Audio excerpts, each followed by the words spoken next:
안녕하십니까? 유석현입니다. 제 뒤로 보이는 사건들 기억하십니까? 최근 우리 사회에 충격과 공포를 안겨준 이른바 묻지마 범죄입니다. 이 사건들의 마지막 장면 기억하십니까? 현장 검증과 영장 실질 심사를 받으러 가는 범인의 모습, 많은 분들이 기억하실 겁니다. 하지만 그 뒤에는 남겨진 사람들이 있습니다. 오늘 국민신문고는 범죄 피해, 그 후에 관한 이야기를 해볼까 합니다.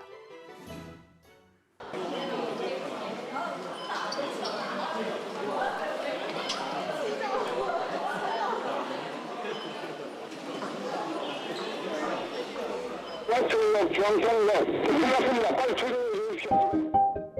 아니 이제 어떻게 된 거예요? 아니 지금 내가 뒷놈을 했단 말이에요. 대구 지하철 1호선 방을당역을 통과한 1079호 전동차가 방화범 56살 김대한 전동차 안에 갇힌 승객 147명은 상상조차 하기 쉬운 고통속에서 2003년 2월 18일 오전 9시 55분쯤 신변을 비관하던 한 남성이 아무 이유 없이 지하철에 불을 지르면서 그날의 재앙은 시작됐습니다. 평범한 시민이 무려 192명이나 희생된 대구 지하철 방화 참사는 최악의 묻지마 범죄였습니다.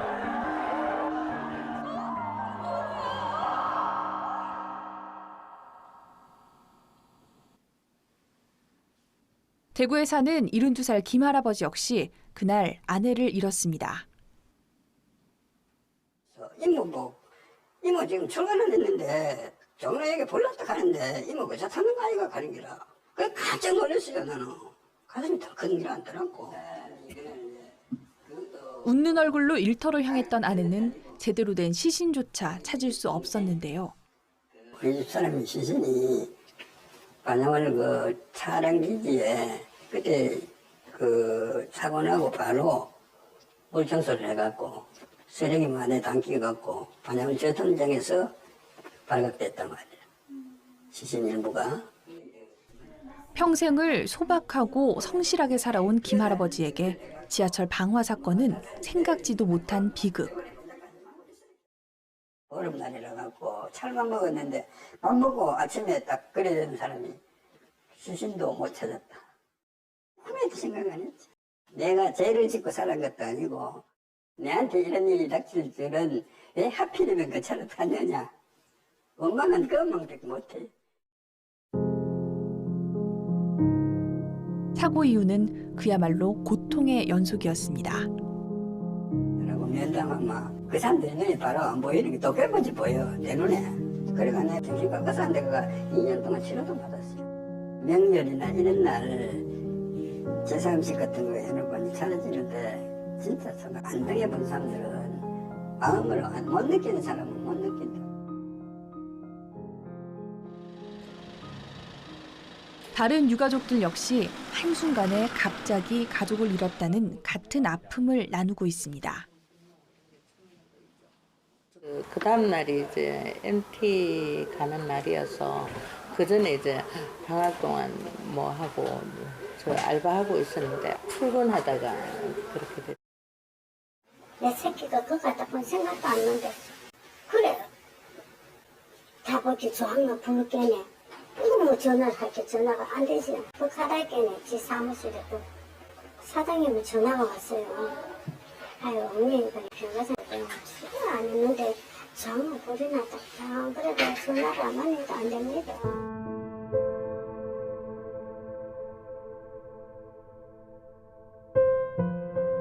대구 지하철 방화 참사 피해자 대부분은 평범한 직장인, 주부, 학생이었습니다.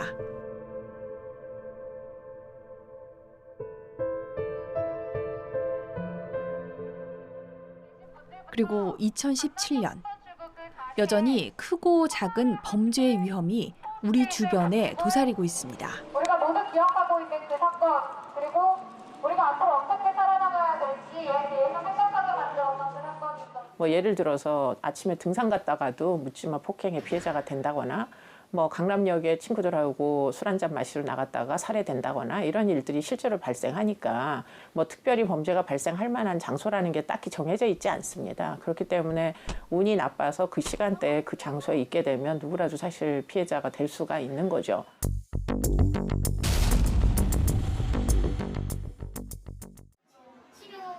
A씨는 지난달 어린이집에 간 큰딸을 데리러 갔다 오는 길에 가슴을 쓸어내려야 했습니다. 그냥 와가지고 소주병으로 머리 뒤를 갖다가 이제 때린 거죠. 뒤에서 와가지고. 근데 그때 또 10개월짜리 아기도 안고 있었고 큰애는 그걸 다 목격을 하고 저는 이제 거기서 맞고 이제 아무것도 안 보이고 이제 껌먹게 되더라고요. 저도 정말 TV로만 봤지 그게 저한테 이렇게 당할 줄은 꿈에도 생각을 못했죠. 밝은 대낮에 늘 가던 공원에서 묻지마 폭행을 당한 겁니다. 함께 있던 큰딸도 그날의 충격에서 아직 벗어나지 못하고 있습니다. 예, 물어봐요. 할아버지는 왜 엄마 때렸어? 하고 물어보고 그때의 기억이 계속 있는지 할아버지는 나쁜 사람이야. 나쁜 사람은 할아버지가 엄마 때렸지? 이러면서. 그 사건 이후 A씨의 일상은 공포와 불안감으로 뒤덮였습니다. 저도 모르게 이렇게 움찔하게 되고 피하게 되고 이 사람이 나한테 해코지를 하지 않을까 이렇게 되고 아니면 뒤에서 누가 이제 사람이 지나다니거나 저도 모르게 이게 뒤에 누군가 오면은 저도 모르게 이제 놀래서 돌아보게 되고 이렇게 길 가다가 자유롭지 못하게 다니는 시기 된 거죠 이제. 솔직히 말하면 그냥 TV로 봤을 때 그렇구나 했는데 이건 저희가 그렇게 직접적으로 당하니까 이제는 길 다니는 사람들도 다 그렇고 이 정말로 여기 안전한 구역이 어딘가를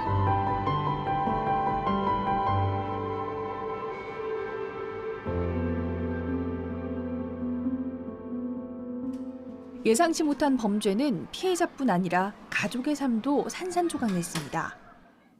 단란하던 고순희 씨 가족의 일상이 무너진 건 지난 2월이었습니다. 여기 목을 그대로 쳐서 이제 바닥에다 내팽개치면서 이제 그렇게 내팽개치면서 하는 말이 도와달라면 도와줄 것이 무슨 잔말이 많냐라고 하면서 욕을 해대면서 이제 막 아버님 소리가 나니까 이제 놀래가지고 나오셔서 이제 어머님까지 두드려 패니까 몇 번 넘어지고 일어나기를 반복하면서 30대 취객이 골목길을 가던 노부부를 무자비하게 폭행. 그 사건의 피해자가 바로 순희 씨의 시부모님이었습니다.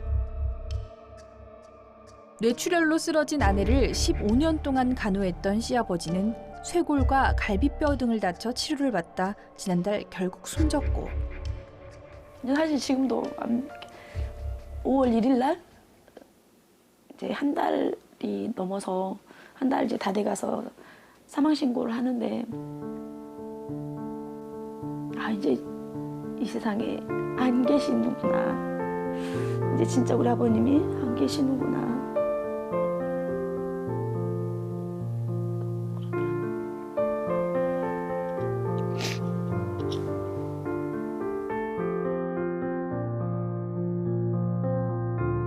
헌신적인 병간호로 기적처럼 회복한 시어머니와 웃으며 찍은 사진이 시아버지의 영정사진이 됐습니다. 이쪽 한쪽에 마비 부러지고 손떨림 없어진 것도 기적이다. 살아난 것도 기적이다고 했는데 이제 그렇게까지 회복이 되게끔 돌봐주셨던 분이 아버님이신데 그 아버님이 안 계셔버리니까요. 슬퍼할 겨를도 없이 닥쳐오는 경제적 고통. 3일 있는데 정말로 거의 500만 원 가까이 돈이 이렇게 나오더라고요. 저희도 너무 보시면 알겠지만 넉넉한 살림이 아니라서 또 애들도 한참 공부할 때라 우선은 급한 대로 돌려서 그리고 카드도 쓰기도 하고 힘든데도 사건 처리를 해야 되고 힘든데도 알아봐야 되고 막 그리고 또 뭐 집에서 노는 사람이 아니니까 직장에도 너무 피해를 많이 끼쳤고 힘들어하고 아파할 그런 시간 그런 여유가 없더라고요.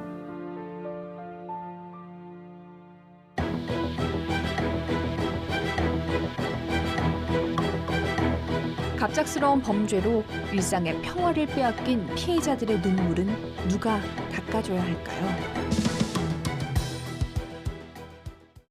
네, 한현희 기자. 가장 취재하기 힘든 상대가 유가족 아니겠습니까? 가족을 잃은 유가족을 취재한다는 게 가장 어려운 일인데 그럼에도 불구하고 취재를 시작하게 된 이유는 뭡니까? 네, 최근 강남역 살인 사건 1주기를 맞아서 유가족들의 어려운 사연이 알려지면서 많은 사람들의 마음을 아프게 했습니다. 가해자가 대법원에서 징역 30년을 확정받으면서 법적으로는 사건이 끝났지만 가족들의 고통은 계속되고 있다는 내용이었는데요. 강남역 살인 사건이 워낙 이슈가 됐던 사건이라 주목을 받았지만 사실 대부분 범죄 피해자들이 비슷한 고통 속에서 살고 있습니다. 그래서 어떤 지원 제도가 있는지 소개하고 또 부족한 점은 없는지 짚어보는 과정이 필요하겠다는 생각이 들었고요. 사실 범죄 피해자분들이 언론에 노출되는 것 자체가 사생활 일부를 드러내는 일인 만큼 또 다른 피해가 될 수도 있어서 취재하는 과정, 또 기사를 쓰고 편집하는 과정이 더 조심스러웠습니다. 뉴스에 등장하는 잔혹 범죄의 경우에는 계속 늘어나고 있습니다만 최근 전반적인 범죄 발생 추이는 어떻습니까? 네, 말씀하신 것처럼 크고 작은 범죄가 계속해서 늘어나는 추세입니다. 지금 보고 계신 게 대검에서 집계한 자료인데요. 2015년 한 해에 200만여 건의 범죄가 발생한 것으로 볼 수 있습니다. 그런데 여기에는 교통방해죄 같은 교통범죄도 포함된 것이라서 이것을 제외하면 142만여 건의 범죄가 발생한 것으로 볼 수 있습니다. 네, 지금 우리가 그래프에서 보듯이 지난 10년 동안 14.9%, 그러니까 15% 정도 범죄가 늘었군요. 네, 그렇습니다. 이 수치를 조금 더 자세히 보면요. 살인은 미수 사건까지 합쳐서 958건, 강도는 1,472건, 방화는 1,646건이 발생한 것으로 나타나고요. 폭행과 상해 범죄가 가장 많은데 22만 6천여 건이 나타나서 1시간에 25건꼴로 발생한 것으로 나타났습니다. 네, 우리나라 치안이 좋은 편인 만큼 무조건 불안해해서도 안 되겠습니다만은 누구나 범죄의 피해자가 될 수 있다는 경각심은 가져야겠다는 생각이 듭니다. 한 기자, 앞에서도 얘기했지만 결국은 범죄 뒤에 남는 건 피해자 아니겠습니까? 굉장히 치유가 힘들 텐데 혼자 힘으로는 어려울 것 같아요. 네, 맞습니다. 피해자들이 일상생활로 돌아가려면 적지 않은 도움이 필요합니다. 그래서 정부에서 범죄 피해자 지원 제도를 운영하고 있는데요. 앞서 사례로도 나왔던 대구 지하철 방화 참사와 유영철 연쇄 살인 사건 등 많은 피해자가 발생한 사건을 계기로 2005년 말 범죄 피해자 보호법이 제정됐습니다. 이 법을 기본으로 해서 경찰과 검찰, 법무부 등이 상황에 맞게 경제적인 지원과 심리 회복 지원, 법률 서비스 지원 등을 하고 있습니다. 구체적으로 어떤 지원이 있습니까? 네, 대표적인 것만 소개해드리겠습니다. 먼저 범죄 피해 구조금 제도가 있습니다.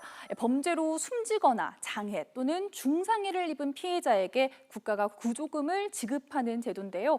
사망의 경우 1인당 최고 1억 837만 원, 장해와 중상해의 경우 1인당 최고 9천여만 원까지 지급합니다. 치료비나 생계비, 장례비 등도 지급 가능한데요. 5주 이상의 진단을 받았을 경우 일정 한도 내에서 국민건강보험 적용 이후에 본인 부담액을 기준으로 실비를 지급하고요. 생계가 곤란하거나 곤란하게 될 우려가 있을 경우 최대 150만 원의 생계비를 지급하고 장례비 역시 최대 300만 원까지 지원합니다. 또 스마일 센터도 운영하고 있는데요. 임시 주거 시설과 심리 치료를 제공하고 있습니다. 법률적 지원을 돕기 위한 제도도 있는데요. 가장 대표적인 것이 대한법률구조공단을 통한 겁니다. 한 기자, 범죄 피해자라면 누구나 지원을 받을 수 있는 겁니까? 네, 그렇습니다. 범죄 피해자라면 누구나 지원이 가능합니다. 상황에 따라서 받을 수 있는 지원은 다르지만 누구나 지원할 수 있고요. 심사를 거쳐서 지원 여부가 결정됩니다. 경찰서 피해자 전담 경찰관이나 검찰청 피해자 지원실 등에 문의하시면 되고요. 전국에 58개의 범죄 피해자 지원 센터도 있으니까 참고하시면 좋을 것 같습니다. 앞서 소개드렸던 고순희 씨의 경우 치료비 지원 등의 도움을 받았는데 경제적 지원도 지원이지만 막막한 순간마다 피해자 전담 경찰관이 먼저 다가와 준 것이 큰 힘이 됐다고 하셨거든요. 혹시 아직 이런 제도를 모르고 계셨다면 꼭 문의해 보시면 좋을 것 같습니다. 많은 분이 궁금해하실 것 같은데 오래전에 범죄 피해를 입은 사람이 뒤늦게 신청을 해도 지원을 받을 수 있습니까? 네, 과거에 피해를 입으셨지만 적절한 지원을 받지 못하신 분들도 계실 텐데요. 범죄 피해 구조금이나 치료비 지원 등은 범죄 피해를 안 날로부터 3년, 발생일로부터 10년 안에 신청하실 수 있습니다.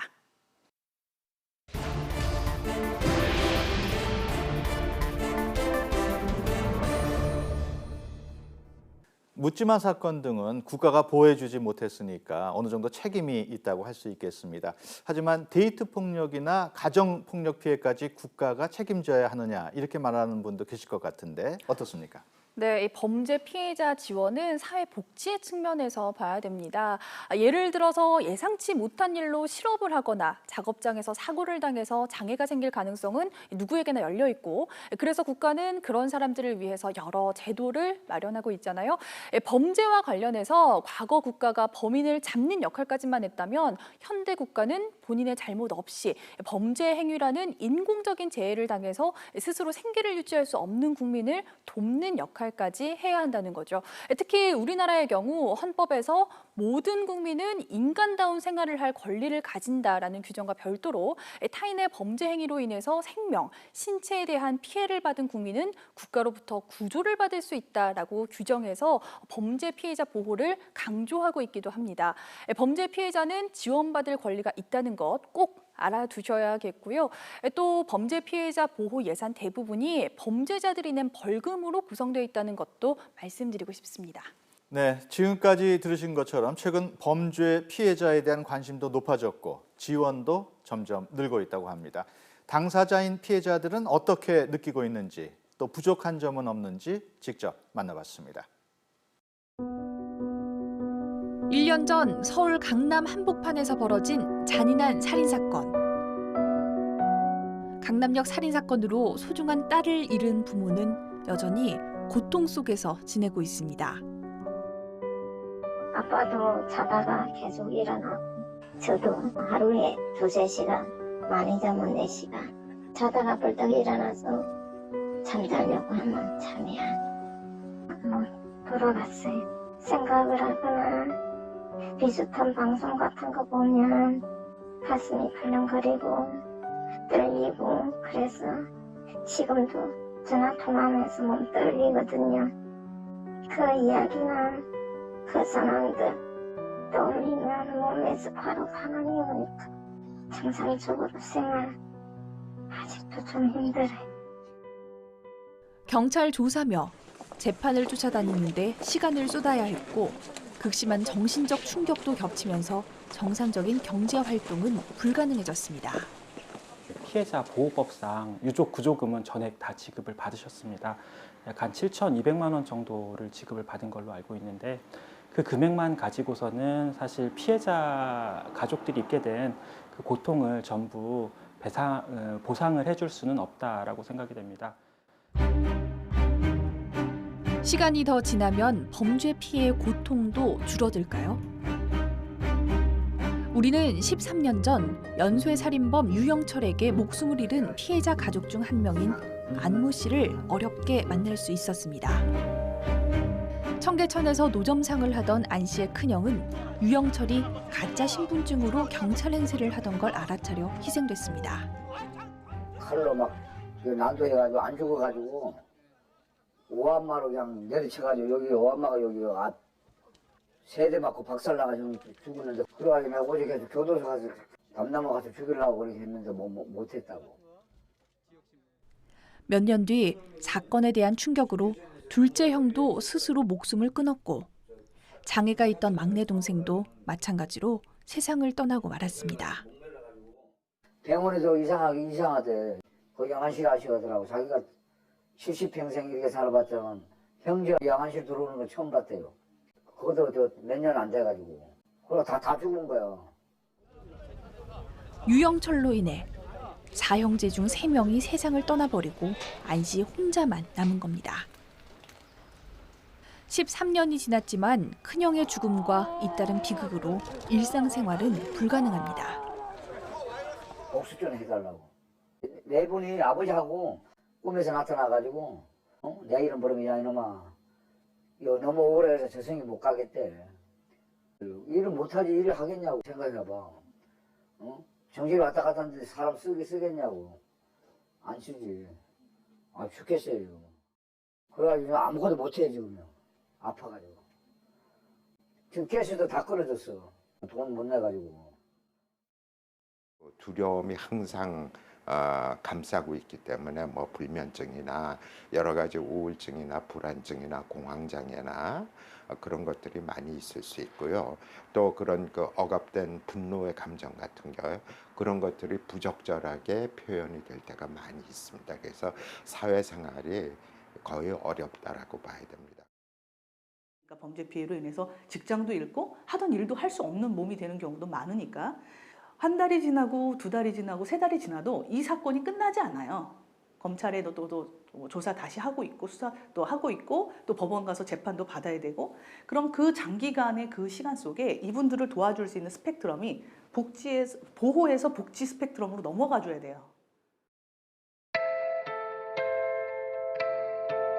범죄로 장기간 치료가 필요한 경우는 어떨까요? 2010년 당시 31살이었던 김도환 씨는 친구와 함께 술을 마시러 갔다가 좁은 계단에서 한 남성과 부딪혔고 어깨 부딪힘을 이유로 해가지고 시비가 붙어가지고 그 일방적으로 얻어맞아가지고 이게 길바닥에 떨어지면서 뇌출혈이 너무 심하게 일어나가지고 그런 데서 쓰러져 있는 상태를 가해자가 2차, 3차 계속 가격을 머리를 하는 바람에 더 상해 정도가 심해가지고 그날 이후 스스로 침대를 벗어나지 못하고 있습니다. 지상 위에 사람들이 살고 지하에 내가 살고 있다고 내가 느꼈어요. 사고당한 이후부터. 아, 보통 사람들의 삶은 저기고 나는 삶이 아니었다. 이 공기가 풍족해서 고마움을 못 느끼듯이 옛날에 내가 평범하고 지루하게 느꼈던 삶이 얼마나 행복했는지 내가 몰라.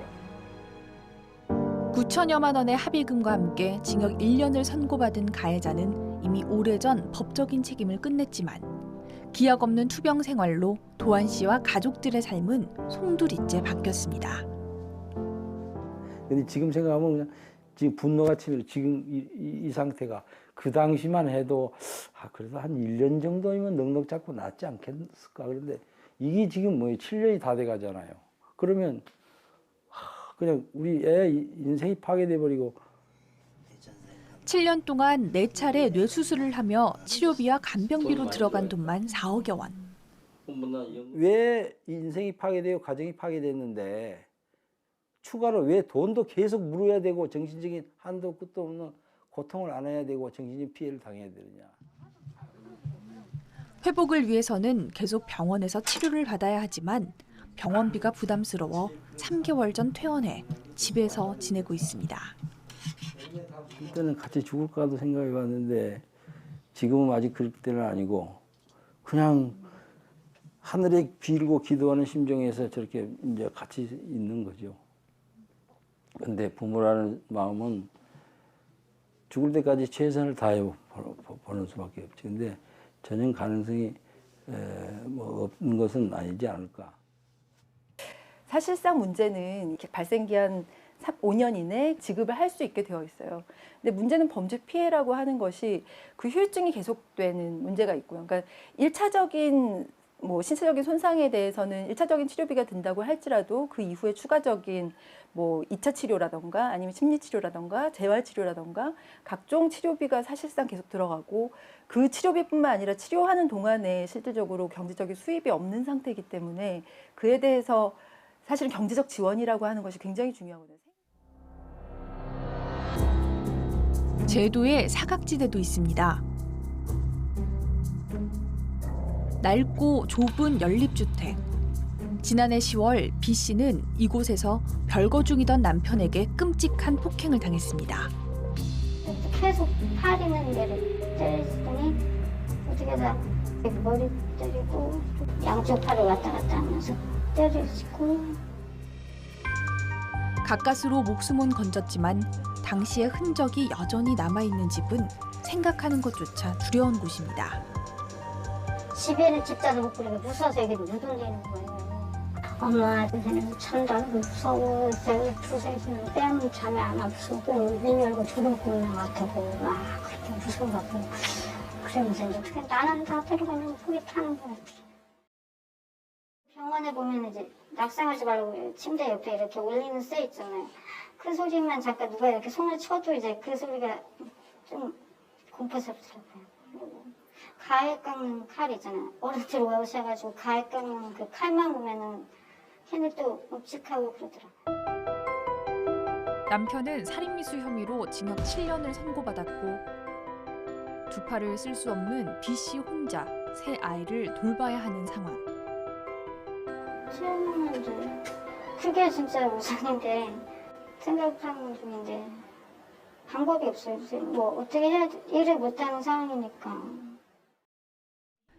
지금은 청소일로 한 달에 120만 원을 버는 친정어머니의 도움을 받고 있지만 앞으로의 생계는 막막하기만 합니다. 동사무소에서 가서 이제 서류를 갖다 다 띄워놨어요. 근데 집이 있어서 저기를 못 봤는데 그래서 내가 그랬지.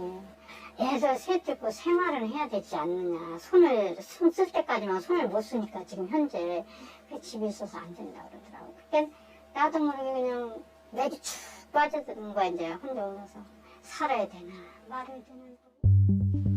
절실한 도움이 필요한 B 씨. 하지만 친족 간 피해의 경우 지원이 되지 않도록 한 피해자 보호법이 걸림돌이 됐습니다. 구조금의 실질적인 수혜자가 가해자가 될 수도 있다는 우려 때문에 만든 제안인데 최근 B 씨처럼 친족 관계에서 강력범죄가 발생하는 비율이 높아지면서 문제점이 지적돼 일부 변화가 생겼습니다. 그러나 절차가 복잡해 여전히 지원받기는 어려운 상황. B 씨 역시 피해자 전담 경찰관과 보호기관이 여기저기 수소문한 끝에 이혼 소송을 진행하는 등 복잡한 과정을 거치고 나서야 겨우 치료비와 간병비 일부를 지원받을 수 있었습니다.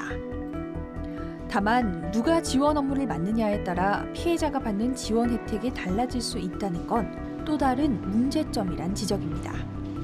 도움을 주시는 기관이나 도움을 주시는 분들이 조금 더 관심을 가지면 그 정도에 따라 그 지원이 달라지는 거예요. 그러니까 좀 동일하게 지원되면 좋겠는데 관심이나 또 그것을 지원을 맡게 되는 이런 기관의 어떤 담당자들의 역량에 따라 지원이 아주 다르다라는 점에서는 피해자들이 이제 뭐 성폭력 피해자는 여성가족부로 가야 되고 가족 소속으로 가야 되고 강력범죄 피해자는 경찰서를 통해서 세타로 연락되고 하기 때문에 그 피해자들이 이제 잘못하다가 이중 피해를 입을 수가 있다. 모든 피해자들이 한꺼번에 지원받을 수 있는 그런 컨트롤 타워가 필요하신 것 같습니다. 범인이 잡히고 형벌을 받더라도 그 피해 당사자나 가족들의 고통은 쉽게 끝나지 않을 텐데 취재하면서 어떤 점이 가장 아쉬웠습니까? 네, 여러 노력을 통해서 과거에 비해서 지원이 늘어난 건 사실이지만 최대 5억 원의 구조금을 주는 일본이나 최대 10억 원의 구조금을 주는 미국과 비교했을 때는 여전히 적은 게 현실이고요. 또 피해자에 대한 관심이 높아져서 여러 기관이나 단체에서 지원을 해주는 건 굉장히 다양한 일이지만 지급 기준이나 절차가 달라서 형평성 문제도 제기되고 있습니다. 인터뷰에서도 잠깐 언급됐지만 범죄 피해자를 지원하는 법률이 범죄 피해자 보호법, 가정폭력 방지법, 성폭력 방지법 등으로 산재돼 있습니다. 그래서 여러 주무부서나 집행 기준, 절차도 다양한데요. 비슷한 피해를 입은 사람이 다른 보호를 받게 되는 경우도 생긴다고 합니다.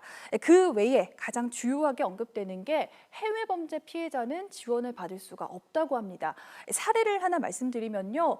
재작년에 태국에서 20대 남성이 숨진 채 발견된 사건이 있었는데 조사를 해보니까 보험금을 책임을 타내기 위해서 피해자를 해외로 유인해서 살해하고 현지 강도 사건으로 위장한 것으로 드러났거든요. 그런데 범죄 피해자 보호법에서는 국내에서 발생한 범죄만 지원을 할 수 있게 되어 있어서 이 사건의 유가족들은 어떤 지원도 받을 수가 없었다고 합니다. 또 그 밖에 현재 피해자가 먼저 치료비 등을 내고 나면은 나중에 실비를 지급하는 형식으로 운영이 되고 있는데 사실 대부분 당장 쓸 목돈을 마련하는 것 자체가 힘든 분들도 계시거든요. 그래서 조금 더 효율적으로 지원하는 방안을 고민해 볼 필요가 있다. 이런 지적도 있었고요. 또 지원이 적절한 타이밍에 이루어져야 되는 만큼 긴급 생계비 지원처럼 경찰 단계에서 집행될 때 더 효과적인 긴급한 사업들은 경찰로 이관될 필요가 있다는 의견도 있었습니다. 네, 그 피해 당사자와 가족들이 하루빨리 일상으로 돌아와야 할 텐데 그들에게 가장 필요한 게 뭘까요? 네, 앞서 소개드렸던 대구 지하철 방화 참사 유가족분들은 사건 자체보다도 사건 처리와 관련해서 대구시의 말바꾸기 등으로 더 큰 고통을 겪고 있다고 호소하셨는데요. 범죄 피해자에 대한 따뜻한 시선이 필요할 것 같고요. 또 보셨던 것처럼 범죄 피해자에 대한 장기 지원이 필요한 경우가 많습니다. 그런데 예산은 한정적이거든요. 그런 만큼 민간 기업 등의 참여와 지원이 많이 필요하다는 말씀도 드리고 싶습니다. 네, 한현희 기자 수고했습니다. 오늘은 범죄 피해, 그 후에 남겨진 사람들에 대한 이야기 나눠봤습니다. 그들이 겪는 아픔은 우리 사회가 함께 치유해야 할 상처입니다. 아직도 고통 속에 사는 피해자와 가족들이 하루빨리 일상생활로 복귀할 수 있도록 모두 함께 노력해야겠습니다. 국민신문고, 저희는 다음 주에 뵙겠습니다.